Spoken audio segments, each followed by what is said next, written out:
In the fall of 1996, 23 schoolgirls vanished during a field trip in northern Mexico. No bodies, no screams, no trace. Authorities called it a natural disaster. The church said nothing. But one mother never stopped searching, and 27 years later, a single photograph brought everything back to life. Autumn crept slowly across the old houses of Santa María del Valle, a small city nestled among the barren Rocky Mountains of northern Mexico. It was a place where cobblestone streets still bore the rough marks of carriages from the last century, where two-story houses were covered in green moss, and where the silent figures seemed to have been urged by time to slow down. On the western edge of the city, where the land rose a few meters above the main road, the Santa Clara Cemetery lay still between its stone fence and peeling angel statues.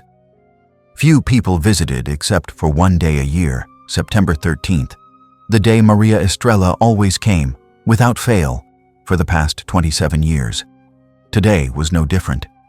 She walked slowly through the rusted iron gate, a hand-knitted shawl wrapped tightly around her neck, the simple, muted teal color that Lucía had chosen for her last birthday. In her hands was a bouquet of white roses, 13 in total, the exact age her daughter was when she disappeared. The bouquet was wrapped in old lace, the fabric slightly frayed from being washed and re-washed over the years, each time María visited her daughter's false grave. There was no body, no funeral, only a small headstone, bearing only a name. Lucía Estrella, 13 años, 1996, and a handwritten inscription below, Donde sea que estés, mamá está contigo. Wherever you are, mom is with you. María stood silently before the headstone for a long time, her hand gently resting on the cold edge of the stone. The smell of damp earth mixed with the scent of old flowers made her throat tighten. A gust of wind swept through, causing her shawl to flutter, and for the first time that day, her eyes welled up with tears. "Another year, Lucía," she whispered, her voice hoarse with suppressed tears. The soft sound of footsteps echoed behind her. María turned around.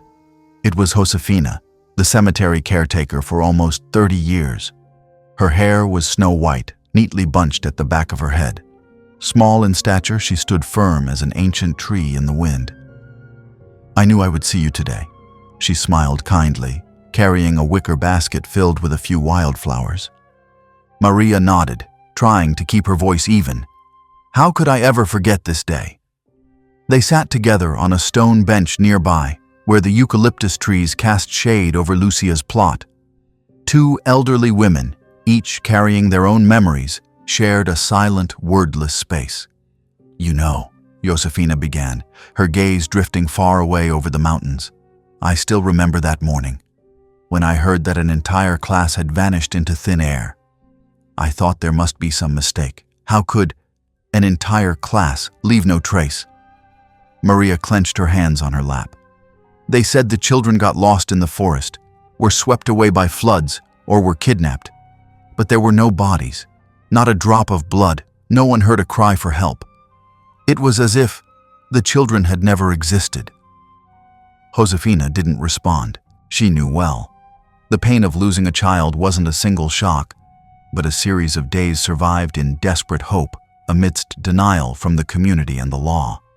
"That day," María said slowly, "Santa Clara School organized a field trip to La Peña Hill. Do you remember? The prestigious boarding school, all girls.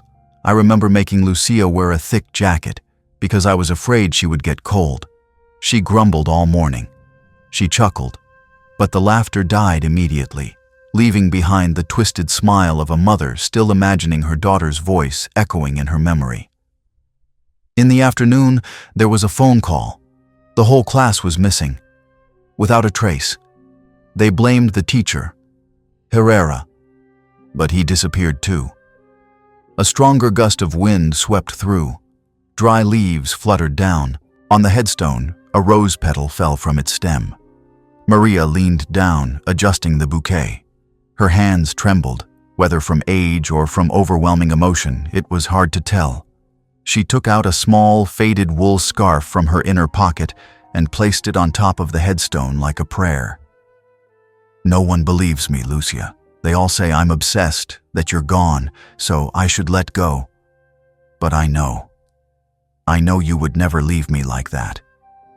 Her voice choked. In that moment, the cemetery seemed to stand still. No birds, no wind. Only Maria, the headstone, and the immense void named Lucía. Night fell over Santa María del Valle like a thick black velvet, covering the old streets and the red-tiled roofs that had faded with time.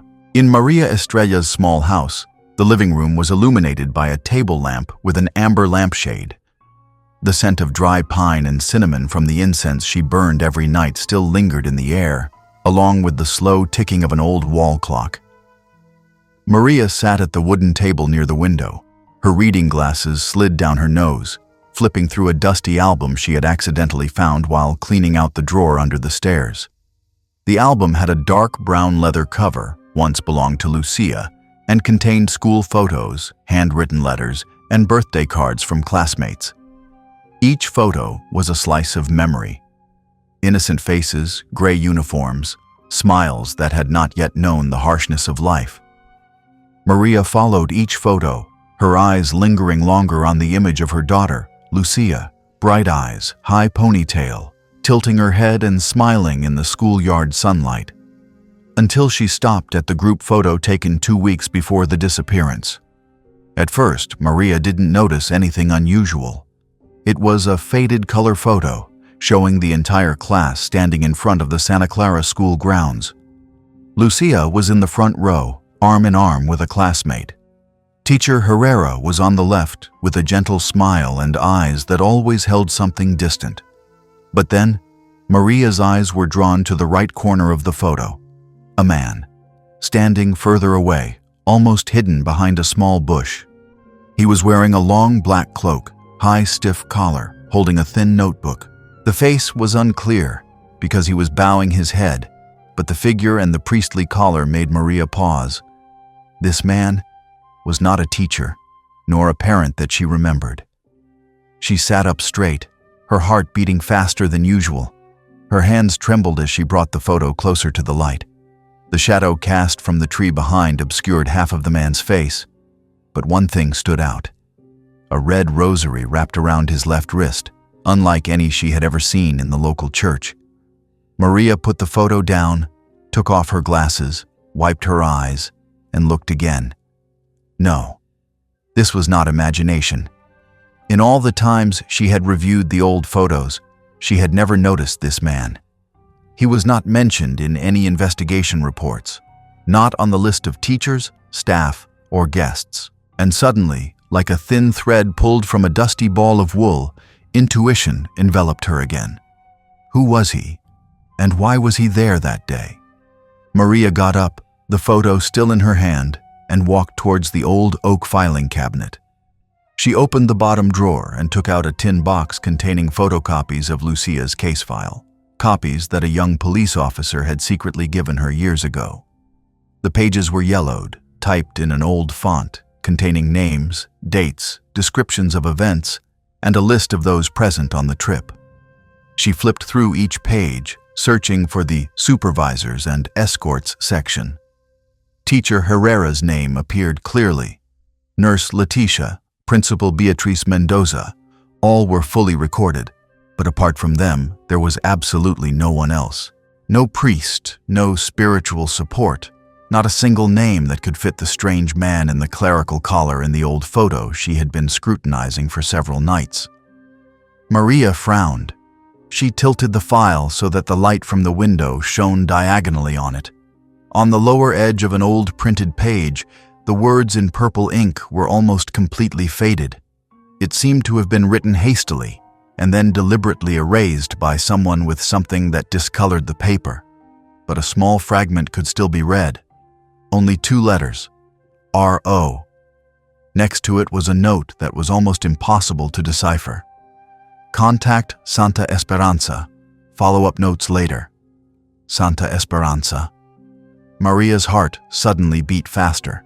It was the name of an old church, abandoned many years ago after a financial scandal that the press only covered for 3 days before going silent.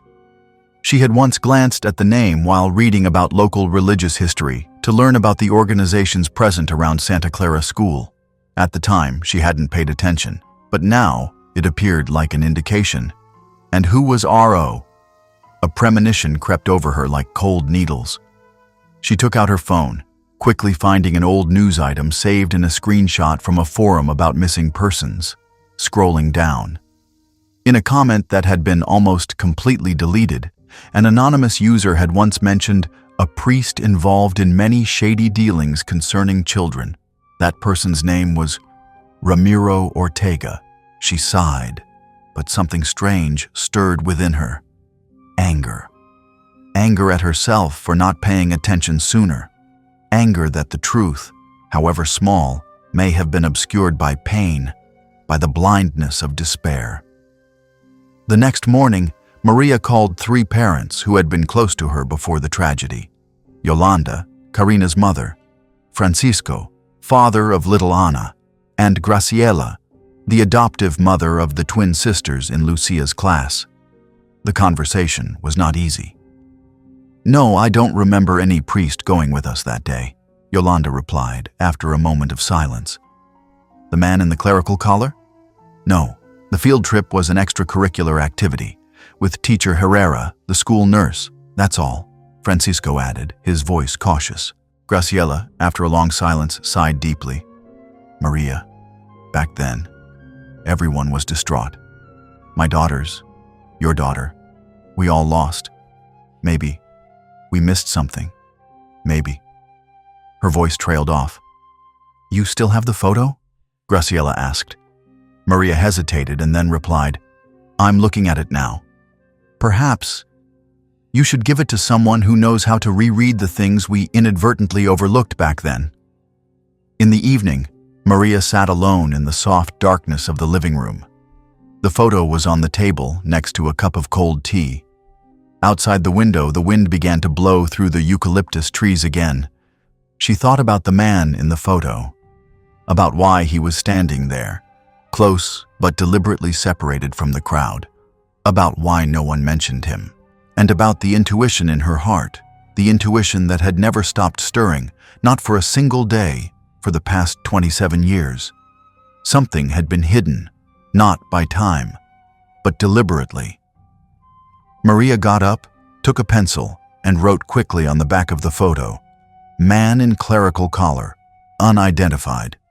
Then she opened the cabinet, took out an old notebook once used to record her dreams when she was young. She turned to the first blank page and wrote, "Reinvestigate from the beginning, from the man in the photo."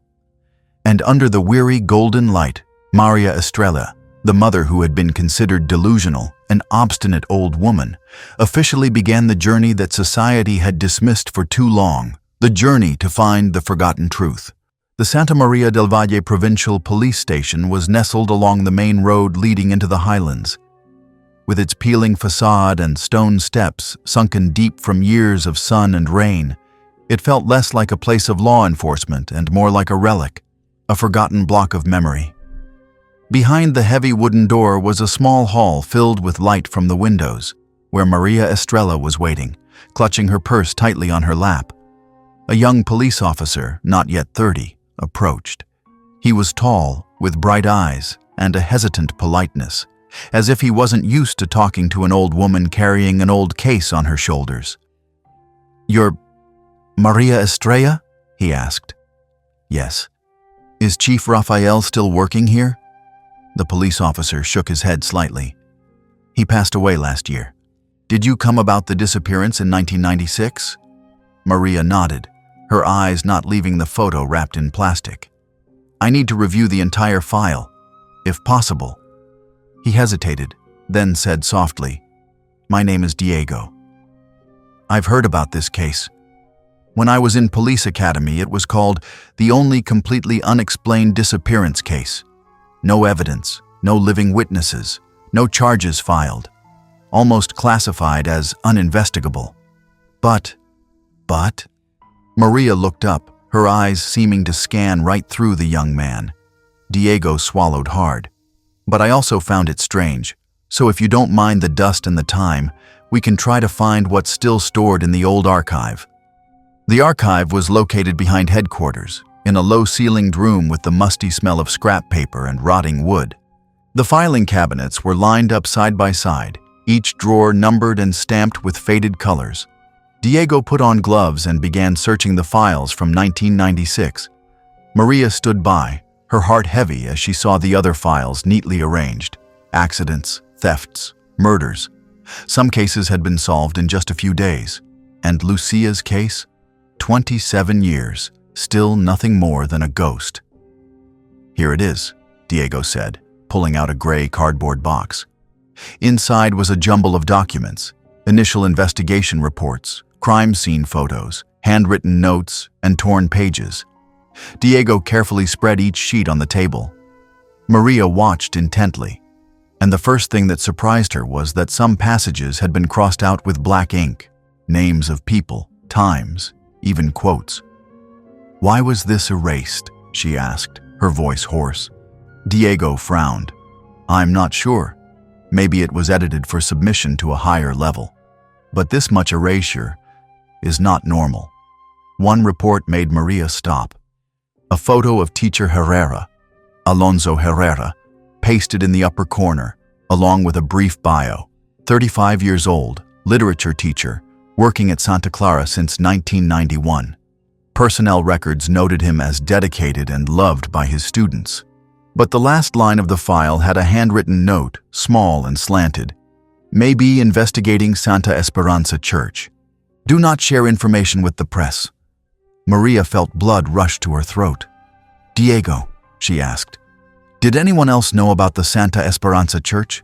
It wasn't in the press, I'm sure." Diego shook his head. "I don't know, but I can find the local data again. Just wait a minute." He opened the old computer and searched the city's administrative system. After a few minutes of typing and flipping through electronic files, Diego stopped. "Got it. Santa Esperanza Church is located in the foothills east of the city. Closed in 1997 for reasons of insufficient believers and undisclosed administrative violations. The previous priest was a very strange name, Ramiro Ortega. No official priest records from the archdiocese. Not a diocesan priest."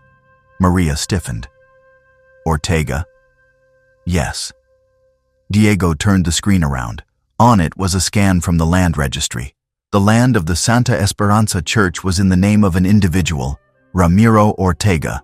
No religious organization guaranteed it. Not on the list of ordained priests. And an attached photo, an old photo taken at an angle. The face was unclear. But Maria knew. She knew that face well, even if it was just the shape of his shoulders, just the high collar and the red rosary wrapped around his wrist. It was the man in the photo Lucia took on her last day. Maria sat stunned in the corner of the room, her hands clenched. In her heart, the scattered pieces began to find each other. Herrera disappeared the same day. Ortega did not belong to the diocese. The church was closed less than a year after the disappearance. And now, that name, Ramiro Ortega, appeared where no one had ever thought to look. "Diego," she said, her eyes staring intently at the young police officer. "Many secrets in this case have been hidden for 27 years. He hesitated. "Mrs. Maria, if what you're saying is true, someone may have colluded. The police, the school, even religion." Maria nodded slowly. "And if you're afraid, I won't force you. I'll go alone, as I have done for 27 years. Diego looked at her. Before him was not just a grieving mother, but a living witness, someone who had never given up despite the silence of the entire city. "I'm not afraid," he said softly. "I just need to know. Where should we start?" Maria closed her eyes, her hand lightly touching the edge of the photo. Lucia's face still smiled in the picture, as carefree as every child who believes the world is a safe place. "We start," she whispered, "from Santa Esperanza, where Father Ortega used to preach or do something else." Outside, The wind blew through the corrugated iron roof again. Under the dust of the years, the name of a man of unknown origin was gradually emerging. Not a priest, but the first lead in a crime greater than anyone had ever imagined. Santa Clara Cemetery in the winter morning had a special tranquility. The sun was not yet fully up, the dim light shining diagonally through the tall eucalyptus trees, covering each stone tomb with a thin layer of mist like silk. Weeds grew tall in the forgotten graves, while the small path still bore the footprints of a regular visitor, María Estrella. She arrived earlier than usual. For the first time in years, she felt that something was waiting for her, as if the cemetery itself had become a repository of resurging memories. She hugged the bouquet of white roses as she walked through the iron gate, her eyes focused on the familiar small headstone. But when she was only a few steps away, she stopped. A girl was standing there. The girl was wearing a thick moss-green coat, her long, jet-black hair hanging down her back like a strip of darkness in the morning mist. She stood with her back turned, her hands clasped in front of her, her shoulders slightly hunched, the posture of someone whispering something to the deceased. Maria didn't hear any words, but she felt that the posture was somehow very familiar. Not wanting to frighten her, she slowly approached, stopping at a safe distance. "Are you here, visiting someone?" Maria asked softly. The girl turned around. Her eyes were big, with faint dark circles under her eyelids. Her gaze was like someone who had just woken up from a long dream, confused, distant, but not without life. "I am not sure," she replied, her voice small and lost, as if wondering if her own words were real. Maria looked more closely, and her heart skipped a beat. On the girl's neck, peeking out from under her scarf, was a silver necklace with a porcelain sun pendant in a pale blue color. The small chip on the lower edge was exactly where Maria had dropped it when wrapping Lucia's birthday present in her final year. She whispered, almost without a voice, "That necklace, where did you get it?" The girl flinched slightly, instinctively covering her neck. "I don't know. It's the only thing I had when I was found." "Found?" "Yes, 3 years ago, at the southern border, during a raid on a temporary camp. I don't remember anything before that. Name, hometown, even true age. Everything is just fragments. But I always wear it. I don't know why." Maria stepped closer, her eyes still fixed on the pendant.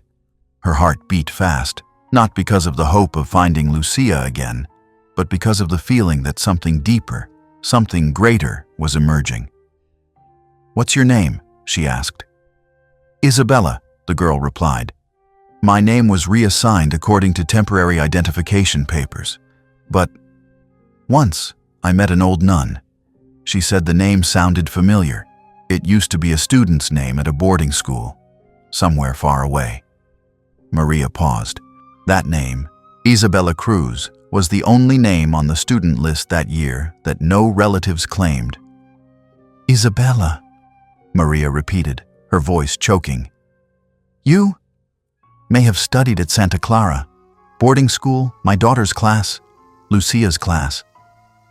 The girl was stunned. Her eyes suddenly became panicked.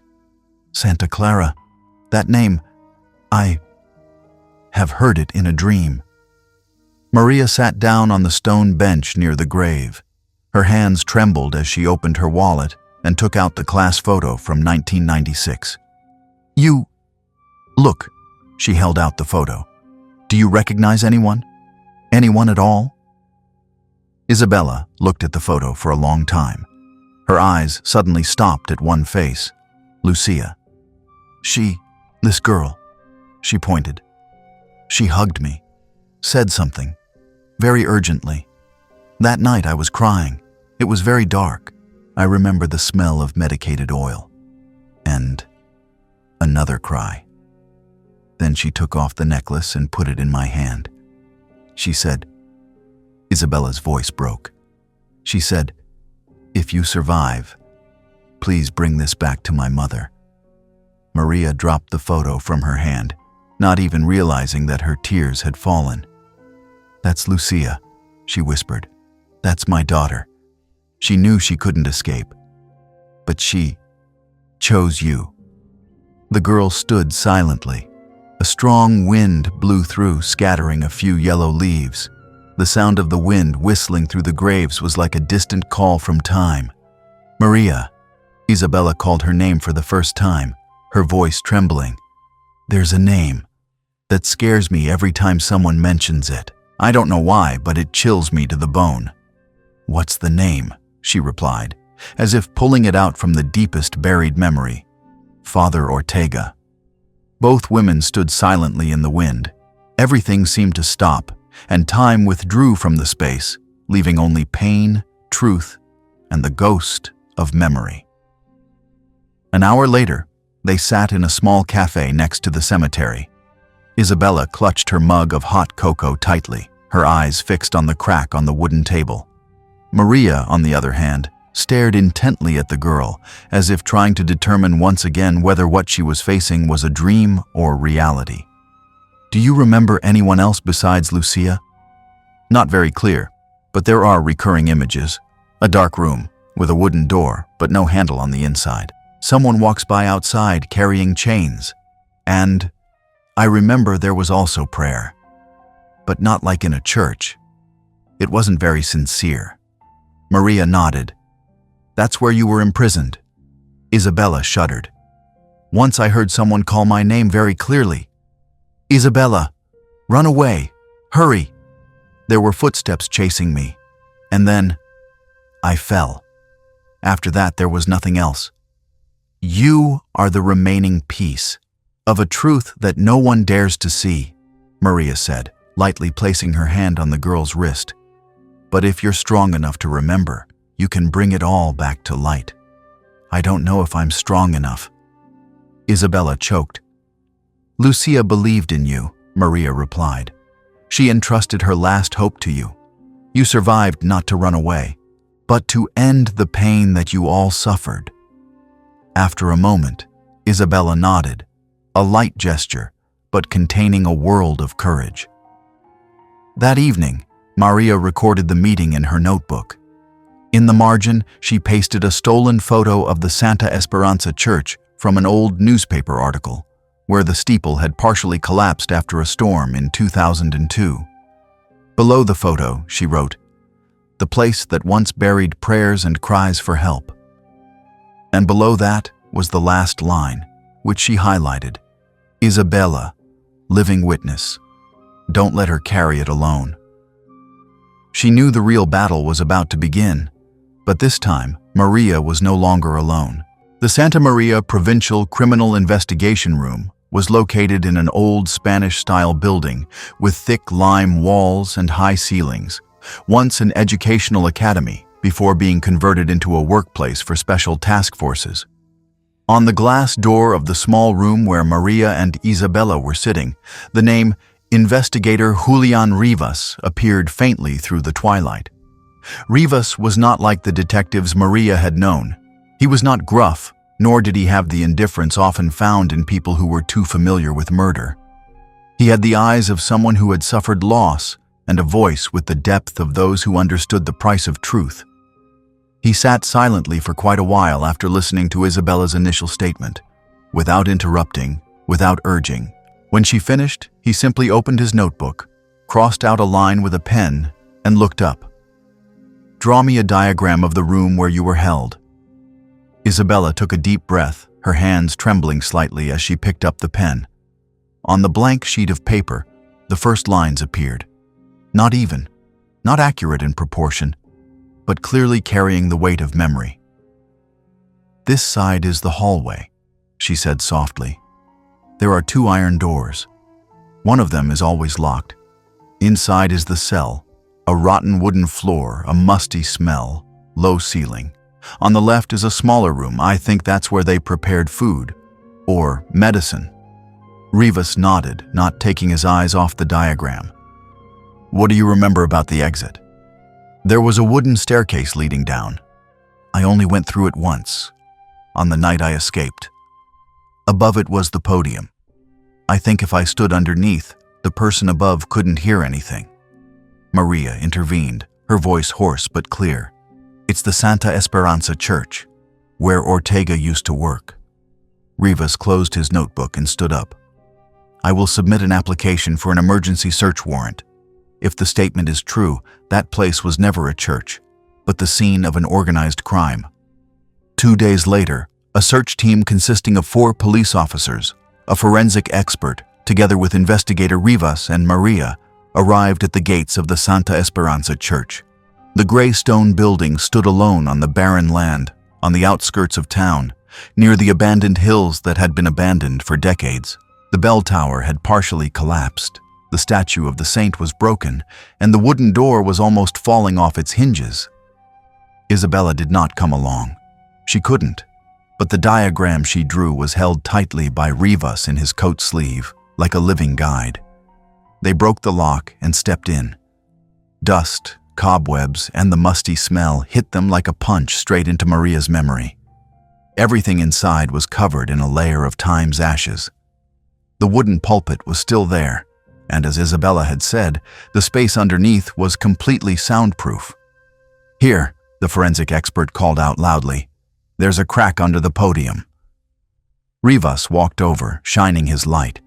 A square piece of wood had clearly been deliberately glued back on, but loosely. One hand gently pried it open. The wooden lid popped up, revealing a wooden staircase leading down into the darkness. The basement wasn't large, but it was as tight as a wine cellar. The flashlight swept through 4 stone walls, thick walls. On the floor, they found a series of dried blood stains that had darkened, a few children's items, a torn stuffed bear, a small white shoe, and glass bottles with faded labels of sedatives. "Good Lord," a police officer whispered. Rivas signaled to collect samples. DNA from the bloodstains was prioritized. "If they match the list of missing students," he said, "we can charge them not only with kidnapping, but also with murder." 3 days later, the DNA results came back. 3 different samples, all female children aged 12 to 14, matching the list of 23 missing students. One sample matched Amelia, the daughter of Mr. Benito, who had been so desperate that he jumped off the building after the case was closed. Maria received the news quietly. For the first time in 27 years, she knew for sure. Those children hadn't disappeared. They had been taken away, imprisoned, possibly sold, possibly killed.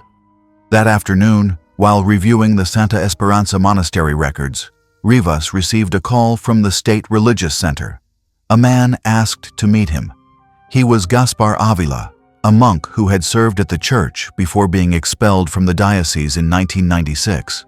The meeting took place in a small room, the light from the window shining on the old man's hollow, gaunt face. His body was trembling, his eyes filled with sadness and guilt. "I can't take that secret to the grave," he said. He said, Ortega appeared in 1995, not following transfer orders from the diocese. He claimed to have a private commission, presented fake documents, but was very good at convincing. Just a few months later, he took control of the church, expelled the young monks, and forbade local people from attending Mass. "We had no right to ask," Friar Avila whispered. "He threatened to send a complaint to the bishopric, accusing us of obstructing the faith. But then, I discovered the room under the podium. I heard children crying. Once I confronted him and was knocked unconscious. When I woke up, I was expelled. They labeled me mentally unstable, and no one believed me." Maria clenched her hands. She didn't need to ask anymore. "He wasn't a priest," Rivas concluded. "No," the monk replied, his eyes closed. "He was a wolf in sheep's clothing, and we let him deceive us for too long." In the investigation room, the afternoon light shone through the window, casting a distorted cross on the wall. Rivas, Maria, and Diego sat silently. "The official file will be reopened," Rivas said, his voice even. "We have a living witness, DNA and testimony from someone who served at the church. This is no longer a case of disappearance, but a human trafficking conspiracy, starting from Santa Clara and hidden by the veil of religion and education." Maria nodded, her eyes burning with fire. "So now," she said, her voice no longer trembling. Lucia and her friends will finally be heard. A flame of justice had just been lit. Santa Clara Boarding School, once the childhood dream of many children, was now just a ruin bearing a new name: Santa Luz Children's Care Center. The white-painted iron gate was rusted, the yellow walls were mottled with moss, and the old playground was now overgrown with weeds. But amidst that fading scene, there was one person who still walked with an air of authority. Mrs. Beatrice Mendoza, now the director of a charity specializing in receiving orphans, a face that had been praised in the press as a new generation saint. But in the eyes of Maria and investigator Julian Rivas, she was now the last gateway leading into the deepest level of lies. It was not easy for Maria to sit in front of the woman who had been the principal of her daughter's school. As soon as her eyes met Mendoza in the small room in the reception office, the yellow lamplight shining through her carefully curled gray hair, Maria's heart tightened slightly, not because of her appearance, but because she remembered Lucía and her daughter's eyes when she mentioned the respected Mrs. Mendoza. "How are you?" Mendoza said softly, somewhat cautiously when she saw investigator Rivas accompany her. Rivas didn't beat around the bush. "We came to ask you some questions. Some documents show that you worked with a person named Ramiro Ortega." As soon as the name left her lips, Beatriz Mendoza paused, only for a moment, but it did not escape Maria's eyes. Both of them watched her, waiting. "I'm afraid I don't clearly remember anyone with that name," she said slowly, her voice still trying to maintain a forced, calm rhythm. Rivas said nothing. He placed 3 old photos on the table. One was a group photo of students with Ortega in a clerical shirt. One was a financial diagram of the school before it closed, and one was a photo of the founding license of the Santa Luz charity. They all had one thing in common: Mendoza's signature. Mendoza stiffened, but still offered a thin smile. "I've signed a lot of papers over the years. I really can't remember all of them." "You traveled abroad during the exact weeks the students disappeared, and always with Ortega," Rivas said, his voice hardening. "Your former employees confirmed that." Mendoza did not respond. She looked down at the table, pursing her lips as if considering something. While Rivas tried to break through Mendoza's outer shell, Maria observed the details around her. On the bookshelf was a framed photo, Mendoza with the children. Behind it was the charity's logo. But Maria noticed a small symbol in the lower corner of the photo, the letters SE, superimposed on the image of a cross, which was the symbol of the Santa Esperanza Church. The blood in Maria's body seemed to freeze. It couldn't just be a coincidence. Maria squeezed her hands lightly, as if she had just touched an underground electric wire buried for decades. At that moment, Mrs. Mendoza stood up and placed her teacup on the porcelain table. Her voice was still even, but her mouth twitched slightly when she glanced at Maria's eyes. "You know, the memories of old people are often selective. I'm afraid I can't help any further. If there's anything else you need, just let the police work with my lawyer." Investigator Rivas slowly stood up, nodded, secretly turning off the recording device that had been tucked into his pocket since the beginning of the meeting. "We will contact you later, Mrs. Mendoza. Thank you for your time." They said their farewells and left the living room full of flowers and framed certificates. But as she walked down the stairs leading to the courtyard, Maria turned around once more, her eyes looking up at the window of the woman's office, where she knew that behind that glass was a different world, a world built on secrets, lies, and even blood. "She knows," Maria said softly, her voice not loud but enough for Rivas to hear. "And she's scared. I saw it in her eyes, someone who knows that the light is about to flood in." Rivas nodded, without needing to ask any further. The automatic gate behind them closed with a dry click. The meeting had ended, but the hunt had only just begun. On the way back after the meeting with Mendoza, Rivas said nothing. He drove silently, but in his head he had built a map, The loose links were now beginning to tighten. The name Santa Esperanza, the SE sign, the shady flow of money, and Mendoza's reaction when she saw Ortega's photo all pointed to the fact that this case was not caused by one individual, but by a well-organized network. But to break that network, they needed a voice from within. Do you think there's still someone who lived long enough in that school, knew about it but never said anything? Maria asked when the car stopped at a red light. Rivas pondered, then rummaged in his old leather notebook. I once heard someone in the industry mention the name Carmen Ruiz, the old dormitory manager of Santa Clara. She withdrew from the industry after the case was closed. No one has been able to contact her since 2001. Maria tilted her head. Withdrew or disappeared. A day later, they tracked down her trail.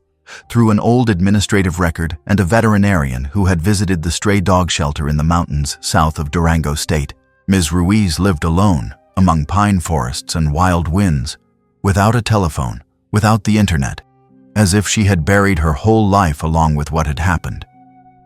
When they knocked on the door of the small wooden house nestled between three hills, the woman appeared, her back slightly hunched, her hair gray, her eyes sunken, but still bright.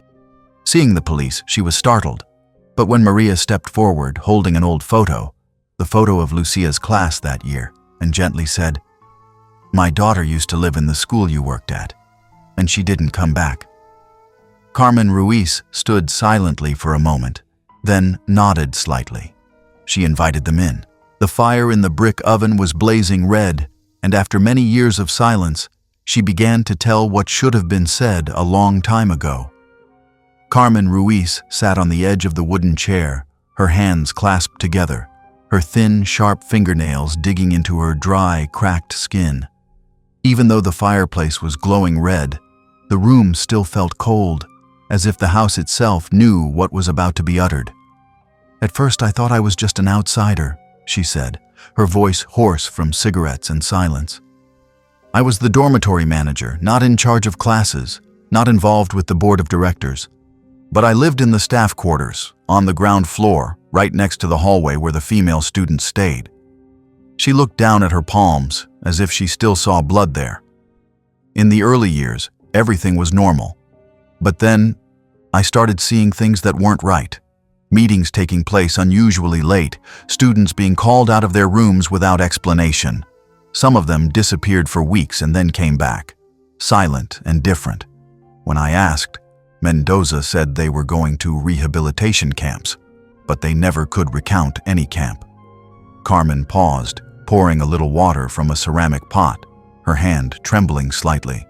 "That night, the night before the girls disappeared, I saw Beatrice carrying a large suitcase from the office down to the basement behind the chapel. Ortega was with her. He was wearing a clerical robe, muttering scriptures, but his eyes were not the eyes of someone serving God." She swallowed hard. "At that time, I heard crying. The crying of children. It wasn't clear whose, but it tore at my heart, like the sound of a daughter begging someone not to take her away." Carmen looked at Maria, her gaze unwavering. "I wasn't brave enough to save Lucia. At that time I was afraid. Afraid of being dragged in, afraid of being ostracized like Herrera. Herrera wasn't a bad person," she continued. "I used to see him standing on the stairs late at night, looking down at the courtyard, as if he wanted to prevent something, but he didn't dare. I think he knew and he was hurt by it." Rivas sat quietly, taking notes on each line. When Carmen stopped, he looked up. "What about Ortega? Did you ever see him again afterwards?" "Not for long. 2 days after the disappearance, he vanished. But I used to hear the children in the kitchen whispering about a place he frequented, an abandoned house in the south of the city, near the edge of the old Santa Ynez farm. That place used to be a medical isolation facility. Later, no one lived there anymore. I remember it clearly because I used to take a little girl with chickenpox down there to sleep separately." She turned to the kitchen, rummaged for a while, and pulled out an old map, the edges lightly burned. "Here.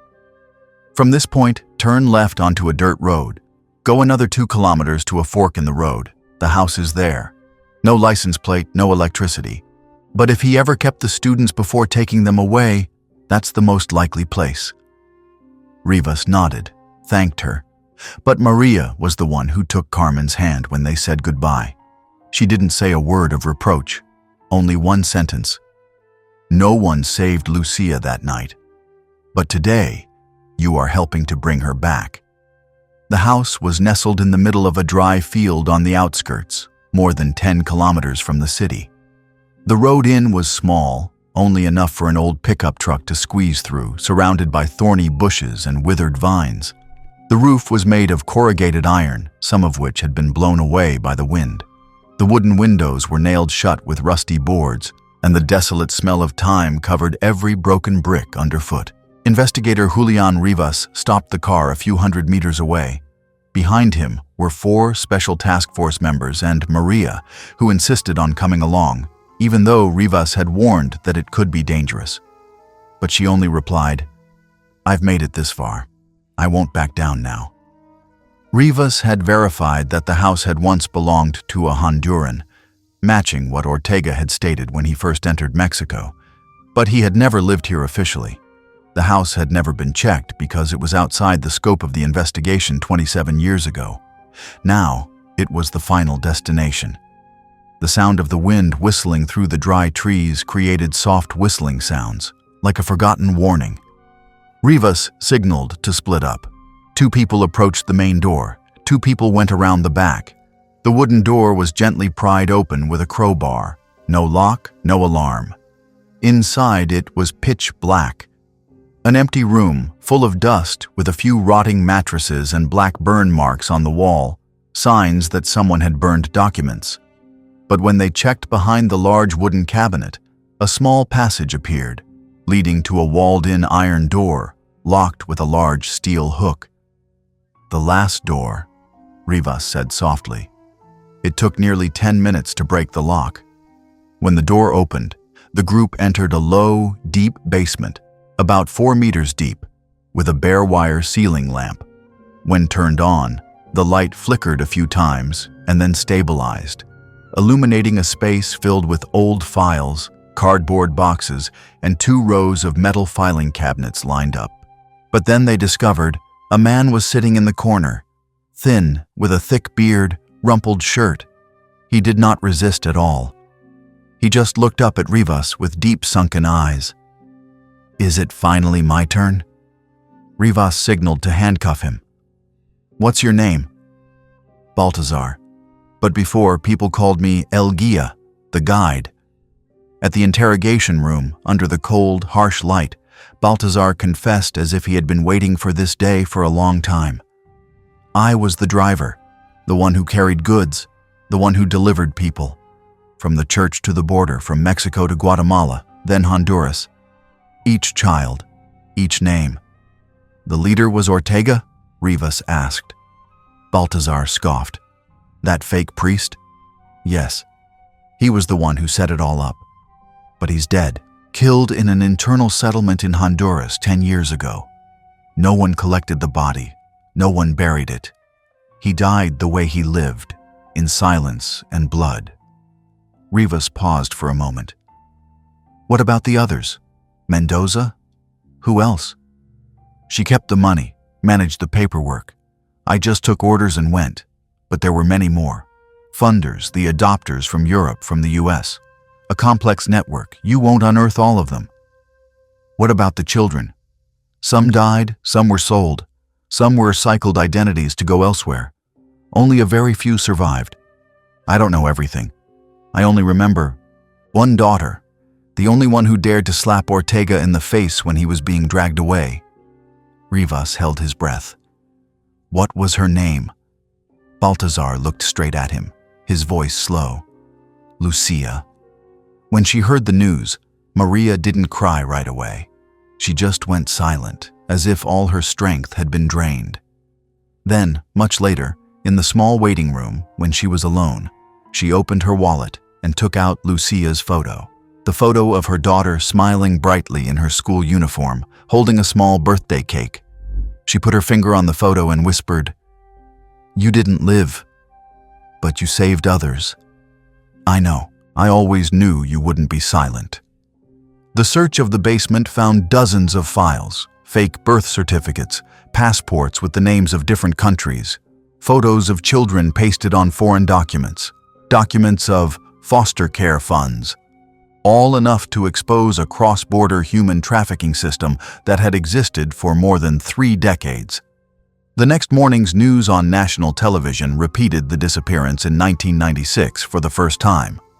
For the first time in 27 years, the names of the female students were brought to light, no longer called suspected missing persons, but victims of the largest human trafficking ring in northern Mexico. Later that day, Maria and Isabella returned to the cemetery. The evening wind blew through the eucalyptus trees. The two stood next to Lucia's grave, the grave that Maria had called a false grave for many years. But today, for the first time, it had a true meaning. Isabella bent down and placed a wreath of white flowers at the foot of the grave. Her eyes were red. "She pushed me out when I didn't dare to step forward." Maria put her hand on her shoulder, as light as the wind. "She chose you. Not by accident. It was Lucia who believed that you would bring that necklace back, and you did." The wind blew through, gently shaking the grass, like a laugh faintly returning from the past. The last door had been opened. That morning, the city of Santa María del Valle woke up in an unusually quiet atmosphere. Not because of anything uneasy, but because of the rare stillness when a community, after nearly 3 decades of living in oblivion, prepared to face a truth that had been buried deep under the dust of fear, power, and deceit. Right in the middle of the old Santa Clara schoolyard, where the laughter of female students and the lectures of teachers who had once been trusted used to echo, was now a new space, Lucía y las Otras Memorial Park, which means Lucia and her friends. A large bronze plaque was erected right in the middle, surrounded by rows of wooden benches facing a white stone statue. It was a statue of a teenage girl, her hair braided on both sides, holding high a burning oil lamp, a small but persistent flame, like hope emerging from the darkness. On the base of the statue, the names of the 23 students of that year's class were engraved, no longer recorded as missing, but clearly sacrificed in silence, but called by justice. Cameras from television stations from across the state had arrived early. The press lined up, for the first time not to hunt for news, but to witness, to record a moment not for sensationalism, but for memory and truth. Maria stood next to Isabella in the front row. She was wearing a dark blue dress, her hair neatly bunched, her eyes as deep as mountain stone, but for the first time in many years, there was a sense of relief in that look, although there were still scratches. The families of the victims were also present. Some had never left the city.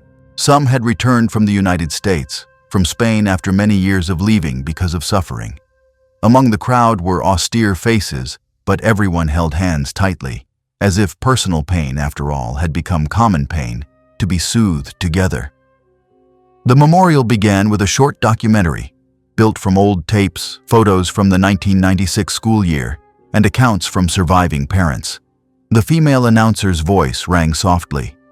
On June 14, 1996, 23 students of Class 7A, Santa Clara boarding school, disappeared after a field trip that never returned. For 27 years, the incident was silenced, called the unsolved mystery. But the truth does not sleep, and mothers never forget.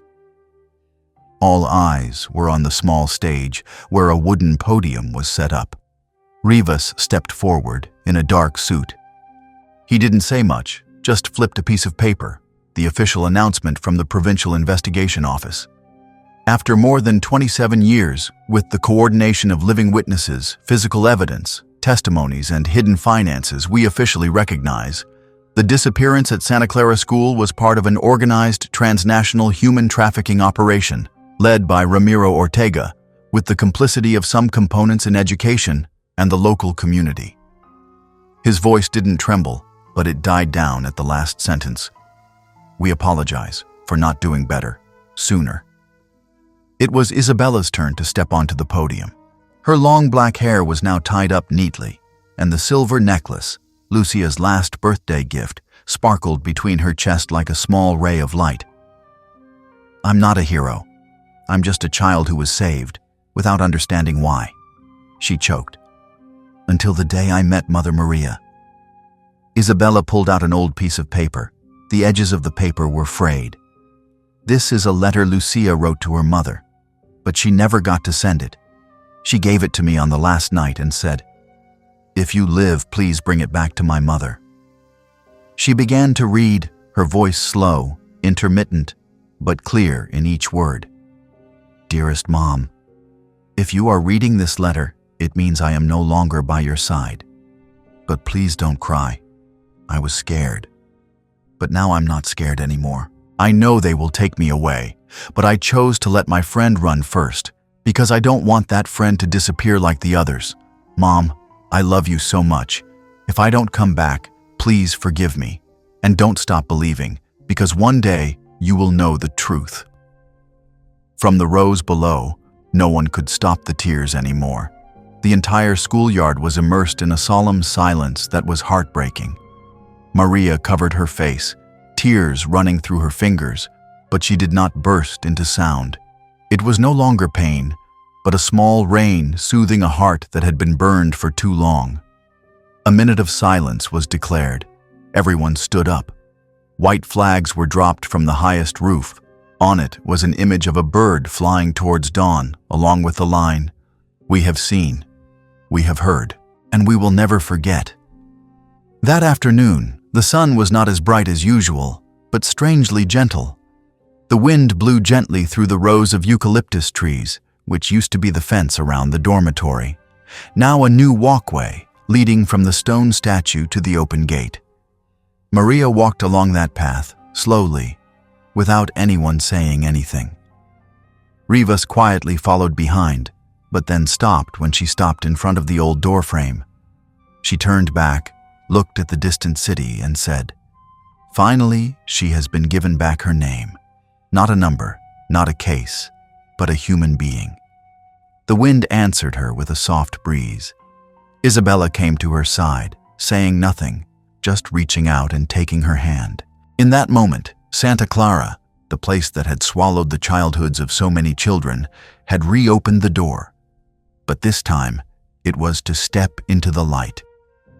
That morning, the first sunlight touched the threshold of María Estrella's house without being blocked by the heavy heart or worries as it had been for 27 years. The sun was not dazzling, just gently shining on the thin silk curtain, reflecting a warm honey color on the wall of the house. In the small kitchen, the copper kettle simmered gently on the gas stove. The sound of water boiling up, an everyday sound, but today it echoed strangely. Peaceful, as if life had finally released a silent burden. Maria poured tea and placed the cup on the worn wooden table. She no longer wore black clothes. Instead, she wore a light moss-colored sweater, a simple but soft crew neck.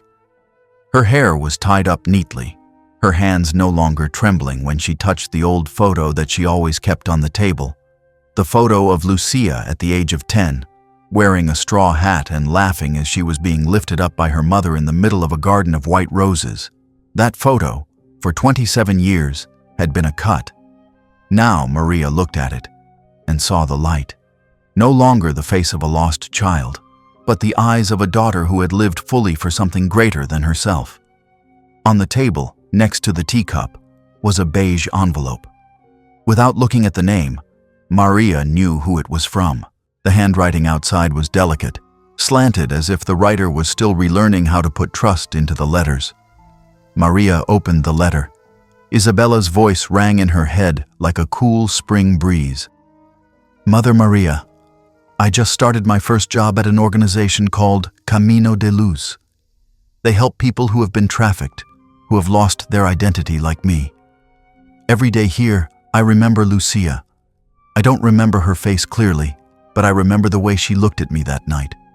not fear, but something very steadfast. She not only saved me, she left in me something that cannot be forgotten, a belief in a kinder world. Thank you for not giving up. To me, you are not only Lucia's mother. You are the mother of all the children who no longer have anyone to call family. The letter ended with a scribbled drawing, a small white rose in the left corner. Lucia used to love that flower. Isabella couldn't have known that, but perhaps in her heart, something had retained that image from a distant memory. Outside the window, Maria's small garden was now full of green. The cluster of white flowers bloomed right at the foot of the small stone bust, which was the model that a young sculptor had carved and given to Maria after the memorial service. Lucia's face was recarved not according to photos, but according to descriptions from Isabella: wide eyes, a closed smile, and a look that was both innocent and decisive. Every morning the white flowers bloomed a little more. No one replanted them since last spring, but they still rose up as if they had promised from a world beyond. Maria stood up and opened the window. The wind came in, blowing gently through her hair, through her lapel, carrying the smell of flowers and the sound of birds calling to friends on the tiled roof. She closed her eyes and listened. There were no more muffled sobs, no more sleepless nights, but just the breath of a new day where every wound, no matter how deep, began to heal. In the afternoon, Maria went to Lucia's grave, not to cry, not to writhe, but to sit next to her, as if visiting a relative who had just returned to her mother's hometown. She brought a small hand-embroidered scarf, the gift that Lucia had promised to complete for her mother's birthday years ago, but hadn't had time to embroider the rest. Maria had completed it herself, the last stitch embroidering an image of a sparrow, symbolizing freedom. She put the scarf on the headstone, saying nothing. She just smiled. She flew away, but she left the look. In the evening, as the city gradually fell asleep, Maria sat in the living room by the small lamplight. On the table was a new notebook, cloth-bound, with blank paper, but she had picked up the pen. Not to write to Lucia, but to write about Lucia, about what happened, about what no one dared to tell. She wanted to retell that story so that other children, other mothers, those who didn't have the opportunity like her, could find a way out. The story was no longer a tragedy, but the journey of light. And so it ends, not with gunshots or sentences, but with silence resolved, with trust revived. Lucia, the girl who left the look, is no more. But that look, through the eyes of her mother, through the footsteps of Isabella, through the flame that never went out, is still there and will remain forever. And then, one day, a story, whether fictional or real, suddenly finds you, not noisy, not sensational, just a soft knock on the part of memory that you thought had fallen asleep. If you have read this far, perhaps in your heart there was also a void, something unexplained, unspoken pain, or a truth that had never been named. The story of Maria, Lucia, and Isabella is not just a tragedy. It is a reminder that the truth will not speak for itself. It needs someone to stand up, call the name, repeat, and don't forget. If you feel your heart tremble in any way when you read, don't keep it to yourself.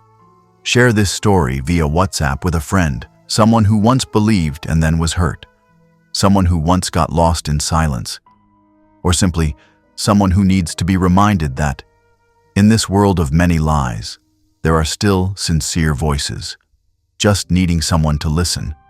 We cannot change the past, but we can retell it, so that the right things are not forgotten.